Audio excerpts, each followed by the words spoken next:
Most heartfelt greetings and salutations, theydies and gentlethems. I eagerly welcome you to Sturgeons' most premier station, Dusklight Radio, hosted by yours truly, the effervescent Everett J. Blackwell. Perhaps you know of us? We developed the first truly interactive RPG game, Sturgeon is Eternal 4, Terrors in the Tumultuous Tower. The first three were Japan exclusives. You played a nameless, featureless character destined with storming the tower alongside the friends, demons, and parasites you recruit along the way, besting each of the enemies until you either reach the top or died trying. And I do mean died. Our clientele diminished pretty quickly.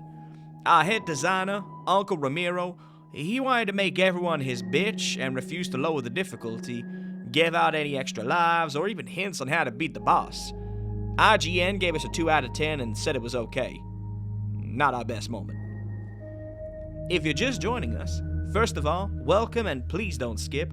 I promise you each of these are unique in their own way. I pay the best gibbons to make this content, no matter how expensive their coffee costs are. Now I'm Dusklight's main and most fabulous half-dead host. My job at this fine radio station is to bring you some of the most twisted, interesting, and downright bizarre tales that I and my wonderful many-legged runners collect from the far corners of Sturgeon and beyond. Some of them will make you laugh, some will make you cry, and some will make you traverse downstairs and make yourself a bowl of Kellogg's own silica gel branded cereal, with the crunchiness and poisonous after effects conducive with a day full of rigorous activity and intestinal trauma. Kellogg's big brain activity. It's time to introduce our story for this evening. It comes to us from one of the most twisted authors my runners have encountered. I mean, he ate one and defecated on another. ByfelsDisciple, aka P.F. McGrail, a name I'm sure you'll become familiar with as this station's library grows. Byfel asks us a simple question with the title of his story. Do you know what happens when a body falls off a building? Well, yes. It goes splat, its organs dissipate, and blood pools onto the concrete. Then the rats come out to reconstitute it into its original form and drag it away for further study, still kicking and screaming. But Byfel takes a far more sinister approach, and one that I encourage you all to give your full attention. This one may hurt. If you like P.F. McGrail's work, you can find more at his subreddit and Facebook author page linked below, as well as his novel Thirst Do No Harm, alongside many of his other works. Special thanks must be given first to Mandy Moe for rendering yours truly in the beauteous image you see when you look at our page. And next, Dusklight bows at the altar of Trevor Henderson, the man behind Siren Head, for allowing Dusklight Radio to use some of the images he's captured of various abominations. Our cast today features narrator TJ Lee, Dusklight's very own janitor preferring to do this over mopping up the acid in the halls, Dick. Additional lines provided by forever patron and phenomenal talent PennyTailsUp. Link to her channel in the description. And of course, lest we forget, some of the music you hear is provided by the Dark Somnium, with gracious thanks. With that, folks, the sun has set and dusk has crawled into the studio once more. Whether you're working, prepping to sleep, or evading the formless void that will one day consume us all, Blackwell is here to soothe your ears and captivate your soul. Now, close your eyes and take in a deep breath. The scene has been set and the light is on. It's time to walk towards it.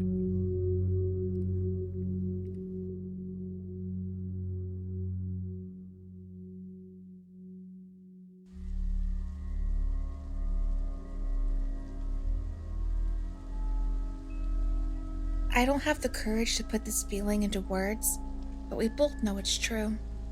When you die, it won't matter to me. That line is never spoken during a breakup, but it's never truly absent. Ending a romantic relationship means removing an everyday person from your everyday life. Each meeting thereafter will be a special occasion, a break from the norm, and the next inevitable parting will be nothing more than a return to normal. We can still be friends. No, we can't. Friends share a common interest.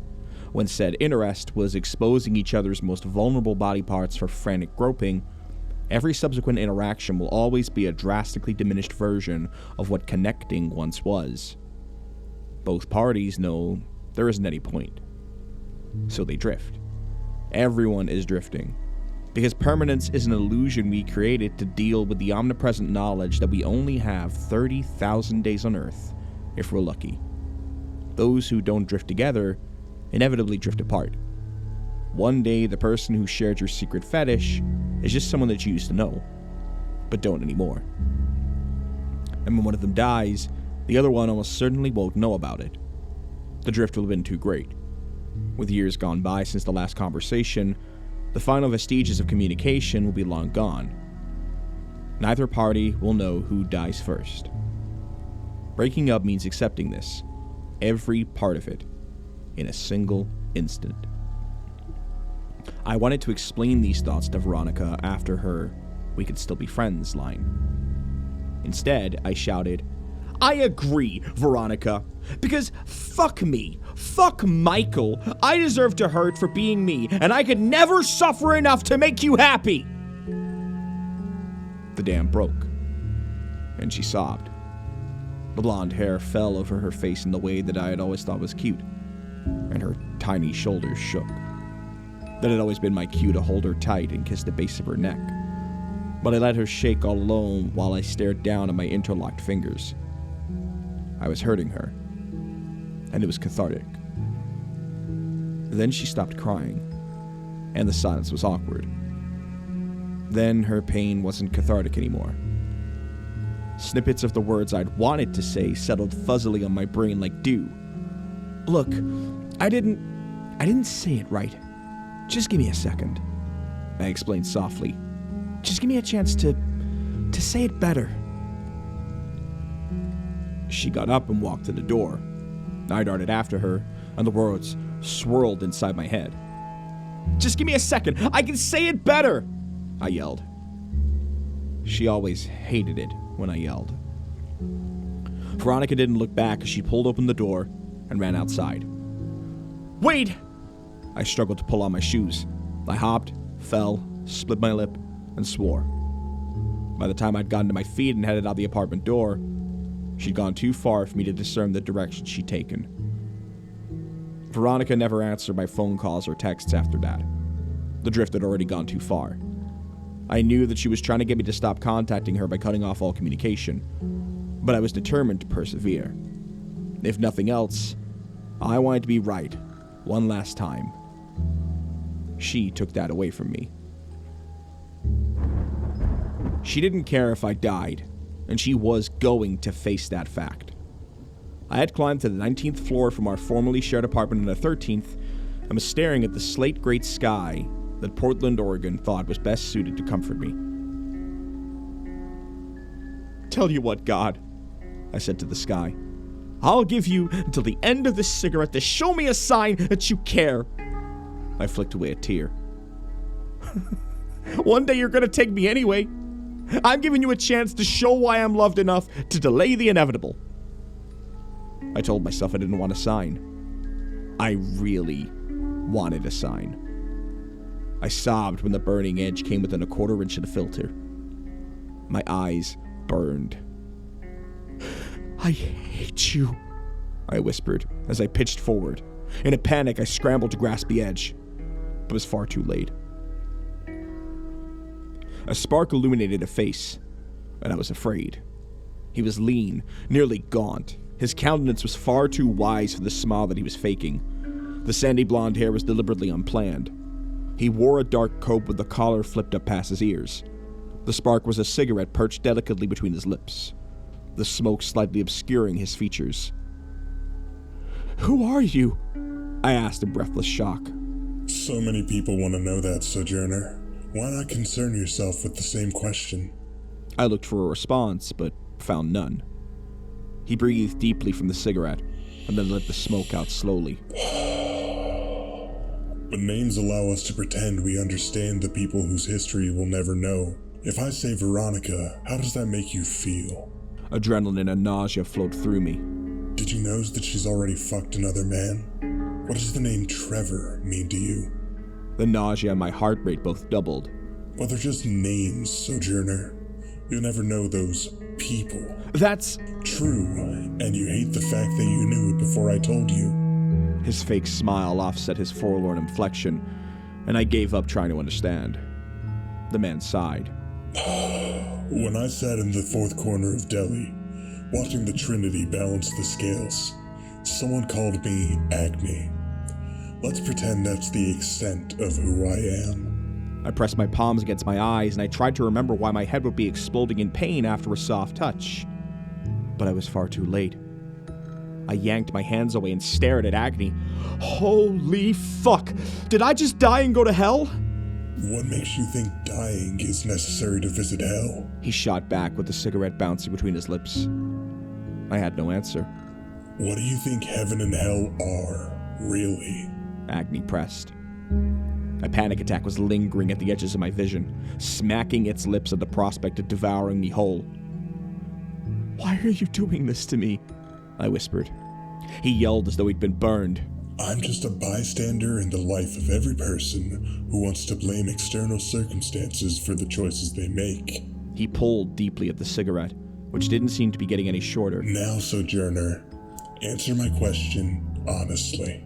Images of every shitty thing about my life rushed into my head. Rat hole apartment, a boss that saw me as a meager tool for generating money, a mom who I knew didn't care, and an ex-girlfriend who defined happiness as never talking to me again.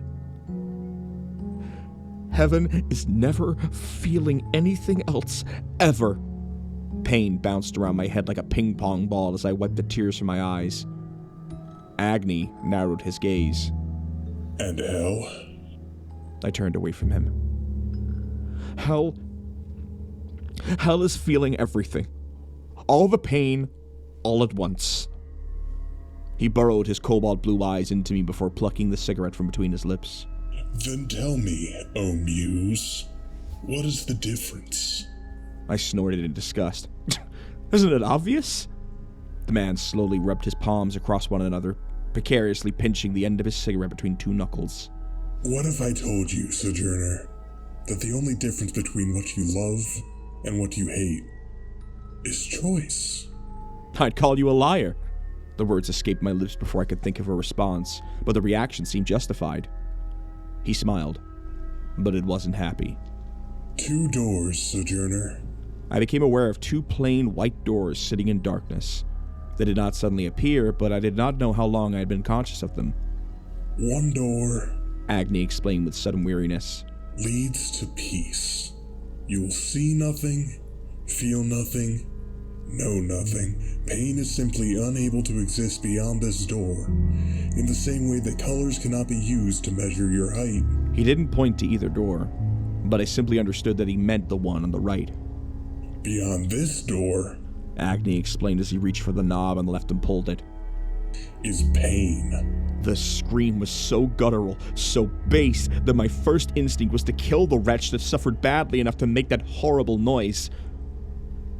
Then I realized it was my mother. I saw her frail, sobbing form beyond the door, shaking like a dry leaf in a hot storm. I reached out to her. Wait! Agni yelled, dropping his cigarette to the ground as he blocked my advance with an outstretched arm. This is a changing door. Once you go in, you can never come back. His voice was strained. What has been done can never be undone. I stared in agony at my screaming mother, understanding innately that she could neither see nor hear me. I didn't realize that I'd been crying until I heard my own gurgling voice. Is she in hell? Agni plucked his cigarette from somewhere unseen and took another drag. Heaven and hell aren't places you can be, Sojourner. They can only ever exist in you. I pulled my hair in frustration. But what's making Mom feel hell? Agni looked at me sadly. You are. The image beyond the door shifted to a broken body lying on a gurney. It was so shattered that several moments passed before I realized I was looking at myself. Blood and torn flaps of skin were interrupted by the odd protruding bone. I realized that it was the most painful thing that a parent could see.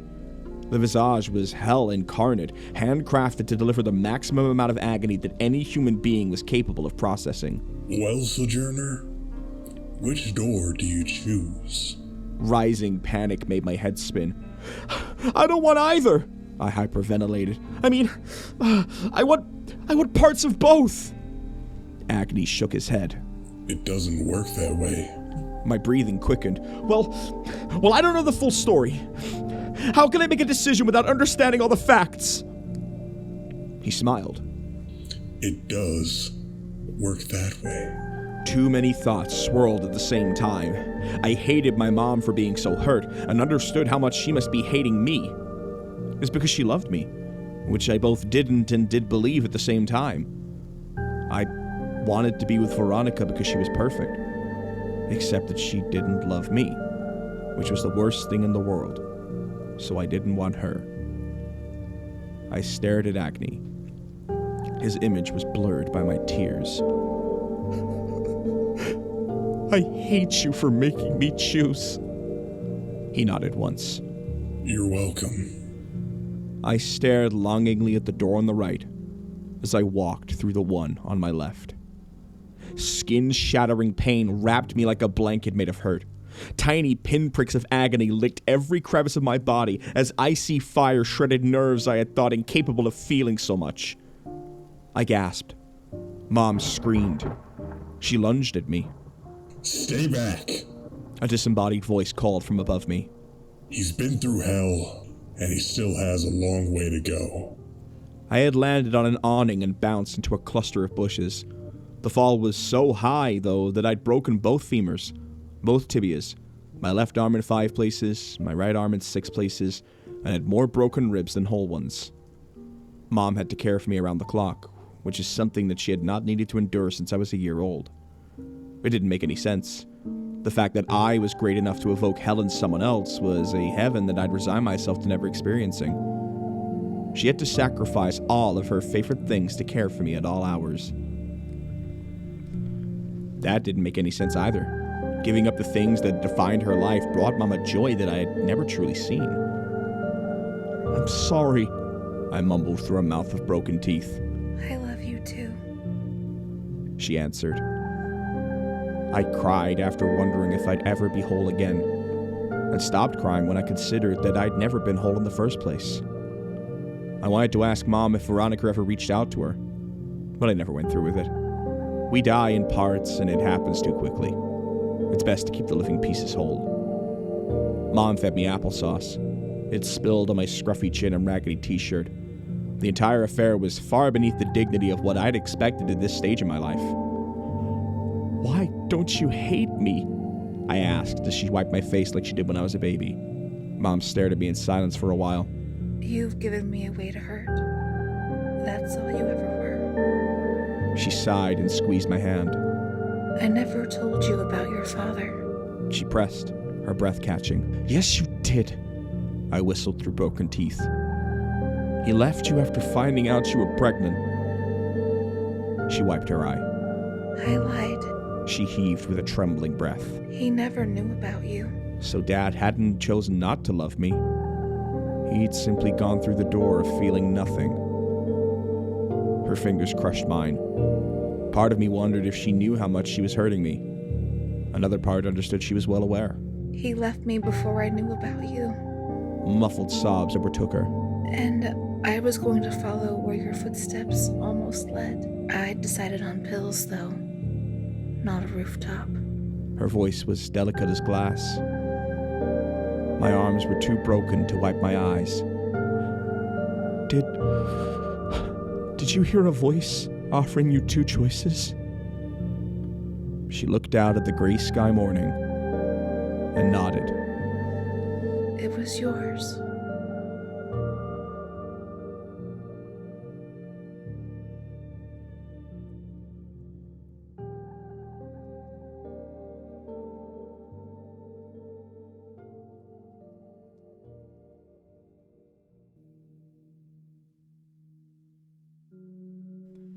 Wow.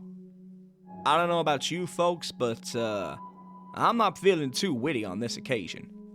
Sometimes these stories hit home in unique ways, so I'm just gonna make sure that the message stays intact. If any of you listening feel affected by this story, make sure to reach out and talk to someone. Okay? Okay. If you enjoyed this video, be sure to check out some of our other transmissions. We're adding them regularly, and we'd love to have you as part of the Dusklight family by subscribing, hitting the bell of wailing, it's just a normal bell, but adding stuff like that is nice, and leave a comment with stories you'd love to see for my many-legged runners to find. And, one last time, close your eyes and breathe with me. Remember, no matter how bad things are, Dusklight will be here to provide you some respite. Drink some water or your state-mandated potions. You matter, and you are loved. I'll see you again when the sun sets and dusk enters the station.